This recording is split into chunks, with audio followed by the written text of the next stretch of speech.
Princess Cadence and Shining Armor. It is my great pleasure to pronounce you... Ugh, why does she have to be so possessive of her brother? Why does she have to ruin my special day? Because it's not your special day, it's mine. What a twist!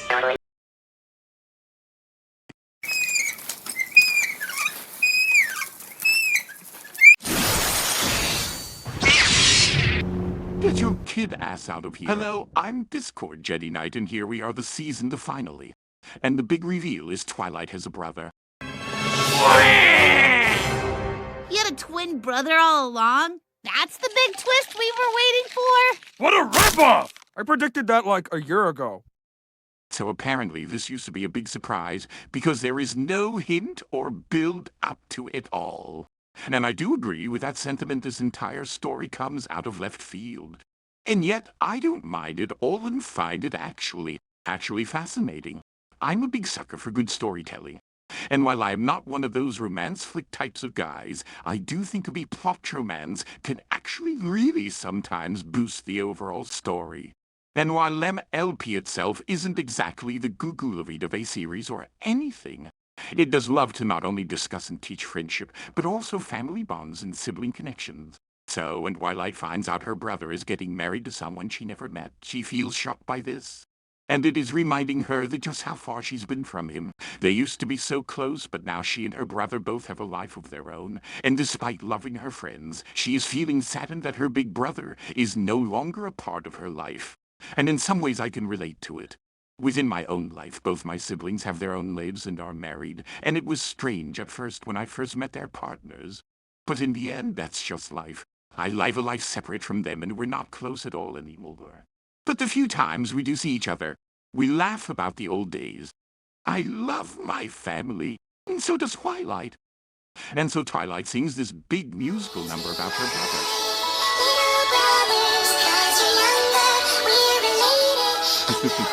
That song is actually from Phonies and Furby, but you can't tell me the feeling isn't the same lol.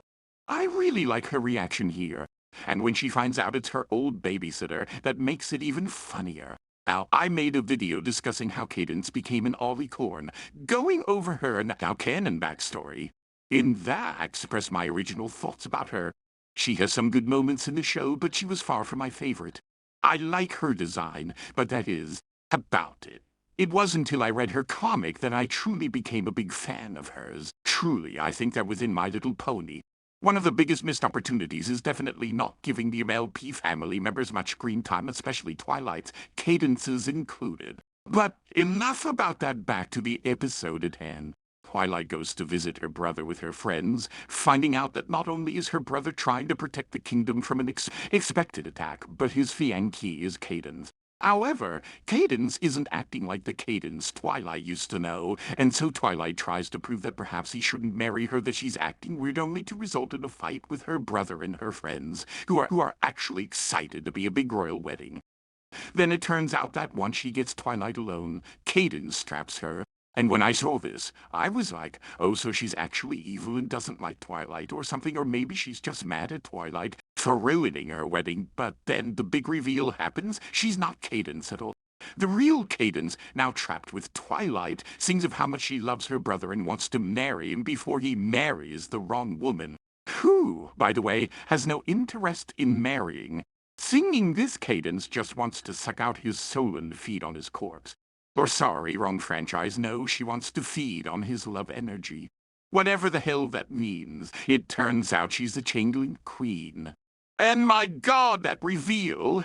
When we finally get to see Chrysalis's true from the creepy slimy, bug-like queen herself, I love the design.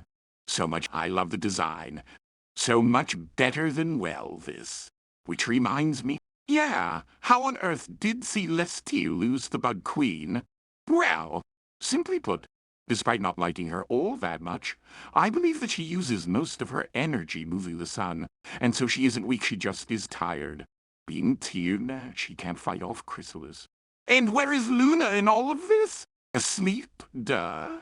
She's got to move the moon at night. But it was impressive to show how strong the Bug Queen was when she outpowers Sunbud easily. And then the other changelings attack, and they all have to fight back. But it's not enough there on the verge of losing. But what could defeat them? What can send back the changelings for good? Yeah, I'm hyping this up way too much. Here's my reaction to it.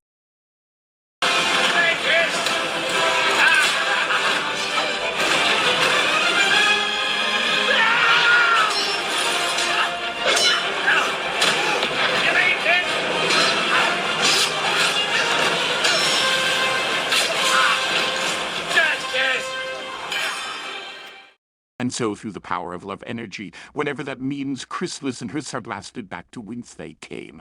Just from the first appearance alone, I like her. I like how evil she is. It could have gone the route of, oh, she does love him and wants to marry him, jealous of Cadence. But I think it's far more fascinating that the only reason why she's here is just to feed herself and her subject, absorbing the one thing they don't understand, love. They want what they think they can never have, never realizing that they can each other to feed off of they don't need to attack other creatures. Chrysalis is easily my favorite villain, assuming you don't consider Discord a villain, of course. And here you can watch this video of me talking about my thoughts on her. But to recap it, all in all, Season 2 is such a blast, and it ended just as good as it started. I'd give this season family a good 8 out of 10, but that's just me. Let me know your thoughts down in the comments down below.